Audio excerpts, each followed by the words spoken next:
ರಾಜ್ಯದ ಶಿಕ್ಷಣ ಇಲಾಖೆಯಿಂದ ಮಹತ್ವದ ನಿರ್ಧಾರ.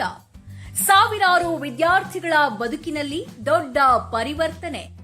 ಎಸ್ಎಸ್ಎಲ್ಸಿ ಪರೀಕ್ಷೆಯ ಪಾಸಿಂಗ್ ಮಾರ್ಕ್ಸ್ ಅನ್ನ 35ರಿಂದ 33ಕ್ಕೆ ಇಳಿಸಲಾಗಿದೆ.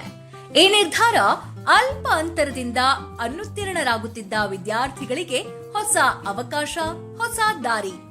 ಗ್ರಾಮೀಣ ಮತ್ತು ಹಿಂದುಳಿದ ವರ್ಗದ ಮಕ್ಕಳಿಗೆ ಇದು ಕೇವಲ ಮಾರ್ಕ್ಸ್ ಇಳಿಕೆಯಲ್ಲ, ಶಿಕ್ಷಣದ ಕಡೆಗೆ ಮತ್ತೊಂದು ಹೆಜ್ಜೆ ಹತ್ತುವ ಚಾನ್ಸ್.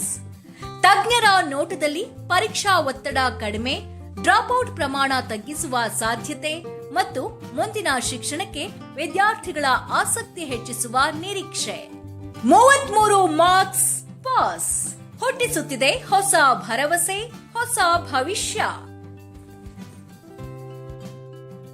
ಡಿಪಾರ್ಟ್ಮೆಂಟ್ ಇಂದ ಮೊದಲು ನಮಗೆಲ್ಲ ಮಕ್ಕಳಿಗೆ 35% ಅಂದ್ರೆ ಪಾಸಿಂಗ್ ಇದನ್ನ ನಾವು 33%ಕ್ಕೆ ಇಳಿಸಿದ್ದಾರೆ. ಇದರಿಂದ ಸಾಕಷ್ಟು ಅನುಕೂಲ ಆಗೈತಿ.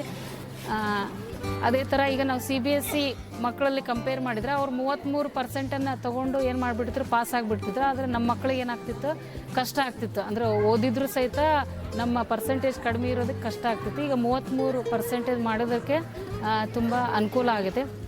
ಅದೇ ಥರ ನಾವು ನಮ್ಮ ಮಕ್ಕಳ 8ಕ್ಕೆ ಬಂದಂಥ ಮಕ್ಕಳಲ್ಲಿ ಏನು ಮಾಡ್ತೀವಿ, ನಾವು ಕಲಿಕೆಯಲ್ಲಿ ಹಿಂದುಳಿದ ಮಕ್ಕಳು ಅಂತೇಳಿ ಅವುಗಳಿಗೆ ಸ್ಪೆಷಲ್ ಕ್ಲಾಸನ್ನು ಮಾಡಿ FLN ಮಕ್ಕಳಂತ ಡಿವೈಡ್ ಮಾಡಿ ಅವ್ರಿಗೆ ಸ್ಪೆಷಲ್ ಕ್ಲಾಸನ್ನು ತೊಗೊಂಡು ಅವ್ರಿಗೆ ಹೆಚ್ಚಿನ ಅಂದರೆ ಅವ್ರ ಕಲಿಕೆಯಲ್ಲಿ ಮುಂದೆ ಬರೋದು ಮಾಡಿ ಅವ್ರಿಗೆ ನಾವು ಮುಖ್ಯವಾಹಿನಿಗೆ ತೊಗೊಂಡು ಬಂದು ಅವ್ರಿಗೆ ಹೆಚ್ಚಿನ ವಿದ್ಯಾಭ್ಯಾಸನ ಕೊಡೋದಕ್ಕೆ ಅನುಕೂಲ ಆಗೈತಿ. ಬ್ಲೂ ಪ್ರಿಂಟನ್ನು ಕೊಡ್ತಾರೆ. ಬ್ಲೂ ಪ್ರಿಂಟ್ ಅಂತಂದ್ರೆ ಪ್ರತಿ ಚಾಪ್ಟ್ರಲ್ಲಿ ಎಷ್ಟು ಘಟಕಗಳು ಮತ್ತು ಪ್ರತಿ ಘಟಕಕ್ಕೆ ಸಂಬಂಧಪಟ್ಟಂತೆ ಎಷ್ಟು ಅಂಕಗಳು ಬೀಳ್ತವೆ ಅನ್ನೋದನ್ನು ಬ್ಲೂ ಪ್ರಿಂಟ್ ಸಹ ನೀಡಿದ್ದಾರೆ. ಇದರಿಂದ ನಮಗೆ ಸಾಕಷ್ಟು ಮಕ್ಕಳಿಗೆ ಫಲಿತಾಂಶವನ್ನು ಹೆಚ್ಚು ಮಾಡಲು ಅನುಕೂಲ ಆಗಿದೆ.